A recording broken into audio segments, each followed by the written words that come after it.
Hey friends, welcome to last minute tuitions. मेरा नाम सुमेर है और आज हम देखेंगे असेंबलर पार्ट 2। पहले वीडियो में हमने देखा असेंबलर क्या होता है, असेंबली लैंग्वेज क्या होती है, वो कैसे बनी और क्यों बनी। अब हम देखेंगे असेंबली लैंग्वेज के मेन स्टेटमेंट क्या है, उसमें कौन से स्टेटमेंट यूज होते हैं। तो जो पहला स्टेटमेंट है वो है इम्पेरेटिव स्टेटमेंट। यहाँ वो स्टेटमेंट है जिसमें ऑपरेशन परफॉर्म होते हैं। और इम्पेरेटिव यानी निमोनिक्स, समझ रहे हो। निमोनिक्स निमोनिक्स यानी देखो ये पहला एग्जांपल है इम्पेरेटिव स्टेटमेंट का। सब्ट्रैक्ट R1, यानी R1 में कुछ वैल्यू है, R2 में कुछ वैल्यू है, मुझे R1 से R2 की वैल्यू माइनस करनी है। तो ऐसे जो ऑपरेशन परफॉर्म है, माइनस यानी सब्ट्रैक्शन करना है, एक्चुअल ऑपरेशन परफॉर्म करना है, तो वो सब ऑपरेशन परफॉर्म करने वाली चीज आती है इंपेरेटिव स्टेटमेंट में। अब ये असेंबलर ऑपरेशन परफॉर्म नहीं करता, ये ऑपरेशन परफॉर्म करता है प्रोसेसर। असेंबलर का काम इतना ही है कि सब्ट्रैक्शन का जो बाइनरी फॉर्म है, जो मशीन को समझता है, उसको ट्रांसलेट करके आउटपुट दीजिए। R1 में जो भी नंबर की वैल्यू है उसकी बाइनरी फॉर्म ट्रांसलेट करके आउटपुट में दीजिए। तो ये होते हैं इंपेरेटिव स्टेटमेंट। सेकेंड आता है डिक्लेरेटिव स्टेटमेंट। ये डिक्लेयर करने को यूज करते हैं, जैसे आपने सी में किया है इंट ए, तो ये ए क्या करता है, 4 बाइट की वैल्यू स्टोर कर देता है। उसी तरह से असेंबली लैंग्वेज में भी हम डिक्लेरेटिव कैसे करते हैं वो देखते हैं। यहाँ पे दो टाइप के होते हैं, एक होता है डिक्लेयर स्टोरेज, दूसरा होता है डिक्लेयर कांस्टेंट। डिक्लेयर स्टोरेज क्या करता है, ये मेमोरी रिजर्व करता है, और डिक्लेयर कांस्टेंट क्या करता है, ये मेमोरी रिजर्व भी करता है और डायरेक्ट वैल्यू उसमें कांस्टेंट डाल भी देता है। तो देखते हैं कि क्या होता है। डिक्लेयर स्टोरेज को हम इनिशियलाइज कैसे करते हैं वो देखते हैं, या फिर डिक्लेयर कैसे करते हैं। सबसे पहले तो हम लेबल लिखते हैं, फिर डीएस लिखते हैं यानी डिक्लेयर स्टोरेज, फिर उसके कांस्टेंट की वैल्यू। अब लेबल यानी सिंबल का नाम, कि उसको जो अंदर मैंने मेमोरी स्टोरेज किया है उस मेमोरी को सिंबल का नाम क्या है। आपको एग्जांपल में बहुत अच्छे से समझेगा जो नीचे दिया हुआ है। कांस्टेंट कांस्टेंट ये वैल्यू रिप्रेजेंट करता है कि आपको कितना मेमोरी स्टोर करना है। तो चलो इसका एग्जांपल देखते हैं। ADS1 ये बता रहा है कि the statement reserves a memory area of one word. एक वर्ड का मेमोरी एरिया स्टोर कर रहा है, उसको एसोसिएट नाम क्या दे रहा है, ए। समझ रहे हो क्या, जैसे मैंने इंट ए किया था, तो ए क्या है, ए मेरा 4 बाइट का मेमोरी वर्ड स्टोर कर रहा है सी में, और उसको एसोसिएशन नाम क्या दिया, ए। उसी तरह से ये एक वर्ड का मेमोरी वर्ड स्टोर कर रहा है और उसको एसोसिएट नाम दिया मैंने ए। तो ये हो गया डिक्लेयर। अब पता है हम अपने सी में कहीं कहीं इनिशियलाइज कर देते थे, int a is equal to 5, तो अभी डायरेक्ट 5 मैंने वैल्यू स्टोर कर दी। अब क्या मैं ए को ऐसा नहीं कह सकता कि ए को आगे मैं कुछ और रखूँ, नहीं, ए को मैंने 5 दे दिया, मतलब डायरेक्ट डिक्लेयर भी कर दिया, इनिशिएट भी कर दिया। तो ये चीज़ आती है डीसी में, डिक्लेयर कांस्टेंट में। वहां हम क्या करते हैं, समझो मैंने उसको कुछ नाम दे दिया सुमेर, और उसको मैंने वैल्यू दे दी 1। तो मैंने एक सुमेर नाम का एक वेरिएबल है जिसको मैंने डायरेक्ट वैल्यू दे दी 1, अभी ये चेंज नहीं होगी, डायरेक्ट डिक्लेयर मैंने कांस्टेंट डिक्लेयर कर दिया। समझ रहे हो। तो डिक्लेयर स्टोरेज में हम मेमोरी रिजर्व करते हैं, यहाँ पे हम डायरेक्ट वैल्यू डाल देते हैं। तो ये हो गया डिक्लेरेटिव स्टेटमेंट। अब आता है द मोस्ट इंपॉर्टेंट टाइप्स, जिसको कहते हैं असेंबलर डायरेक्टिव। अब असेंबलर को डायरेक्शन कौन देगा कि यहाँ से स्टार्ट करना है, ये मेरा प्रोग्राम खत्म हो गया, आप यहाँ से जंप करो। ये सब स्टेटमेंट आते हैं असेंबलर डायरेक्टिव में। तो पहला स्टेटमेंट है असेंबलर डायरेक्टिव का, स्टार्ट।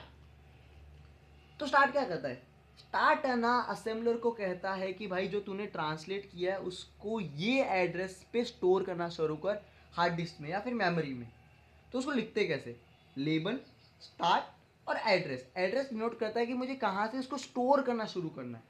तो उसका एग्जाम्पल देखते हैं, प्रोग्राम 1 स्टार्ट 2000, यानी प्रोग्राम 1 जो मेरा प्रोग्राम 1 पूरा कोड है उसको आप 2000 मेमोरी से स्टोर करना शुरू कीजिए। ठीक है, तो ये हमेशा प्रोग्राम के स्टार्ट में लिखना जाता है। ठीक है। अब सेकेंड स्टेटमेंट है एंड। अब ऑब्वियसली एंड लिखा है यानी कोड जब खत्म होता है तो ये असेंबलर को बताता है भाई खत्म हो गया, इसके आगे कोई भी वैल्यू आए तो लेना मत। ठीक है। थर्ड है ओरिजिन। अब ओरिजिन कब काम आता है, समझो आपका कोड है ना, कंटिन्यूस नहीं है, बीच में कहीं उड़ी मार रहा है, कहीं यहाँ जा रहा है वहाँ जा रहा है, तो लोकेशन काउंटर। अब लोकेशन काउंटर क्या होता है, मैंने पहले बता दिया था कि मेरा नेक्स्ट इंस्ट्रक्शन कौन सा है, वो लोकेशन काउंटर हमें बताता है।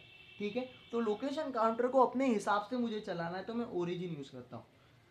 समझो मैंने आधे में मेरा कोड हुआ, फिर मुझे कहीं और से कोड शुरू करना है तो मैं ओरिजिन डाल दूंगा। समझो मेरा कोड था 210 पे और मुझे वापस 300 पे शुरू करना है, तो मैं ओरिजिन 300 डालूंगा। इसका मतलब ये लोकेशन काउंटर को 300 पे सेट करेगा और आगे से चीज़ें शुरू करेगा। तो इसके हिसाब से हम अपने हिसाब से चीज़ें मीन्स एग्जीक्यूट कर सकते हैं, लोकेशन काउंटर को अपने हिसाब से प्रोसेस करवा सकते हैं।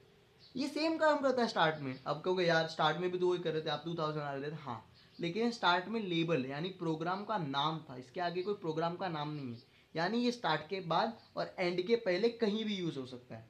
ठीक है, अब देखते हैं इक्वल यानी इक्वल। इक्वल क्या करता है, इक्वल कोई मेमोरी रिजर्व नहीं करता किसी के लिए, इक्वल क्या करता है, एक नाम को दूसरे नाम से रिप्लेस कर देता है। फॉर एग्जाम्पल संडे इक्वल 1, अब मेरे कोड में कहीं भी संडे आया ना तो इको क्या करेगा, उसको है ना रिप्लेस कर देगा 1 से। तो इसने कुछ मेमोरी स्टोर नहीं की, इन्हें सिर्फ रिप्लेस किया। तो ये चीज़ें सारे सिंबल टेबल में स्टोर होती है, लेकिन कुछ मेमोरी इसकी वैल्यू स्टोर नहीं होती, सिर्फ जो इक्वेट हो रहा है वो चीज़ें स्टोर होती है।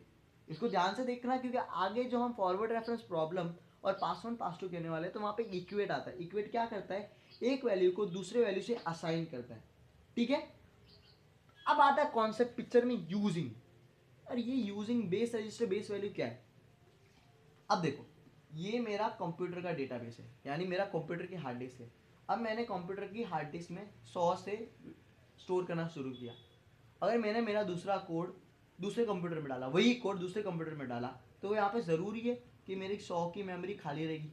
क्या पता 100 नंबर की मेमोरी खाली नहीं है, 200 से शुरू है। तो मैं क्या करूँगा, तो हम ना ये हार्ड डिस्क की मेमोरी से स्टोर नहीं करते, हम रिलेटिव एड्रेस से स्टोर करते हैं। रिलेटिव एड्रेस यानी मेरा प्रोग्राम स्टार्ट हुआ ना, तो ये मेरा 1 हो जाएगा, सेकंड 2 3 4।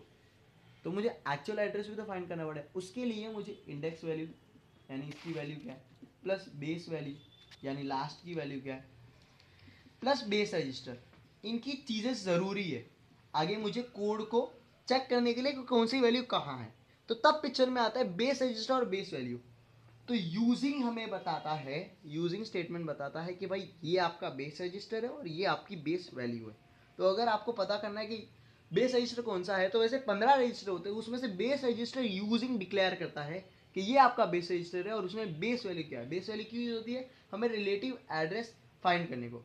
ठीक है, अगर मुझे बेस एड्रेस ड्रॉप करना है कि भाई अभी ये बेस एड्रेस नहीं है, अब इसको हटा दो, तो मैं ड्रॉप यूज करता हूँ। ड्रॉप बेस एड्रेस यानी 15 जो बेस एड्रेस था उसको मैंने ड्रॉप कर दिया, अब वो अनअवेलेबल है।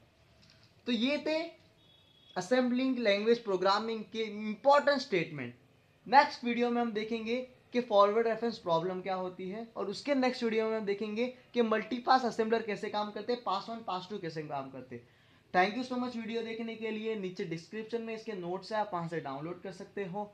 हाँ, आगे वीडियोस आने वाले, तो प्लीज़ सब्सक्राइब करें, शेयर करें। अगर आपको वीडियो अच्छा लगा तो लाइक करें, आपको कुछ भी डाउट है तो कमेंट कीजिए। Thank you once again video देखने के लिए।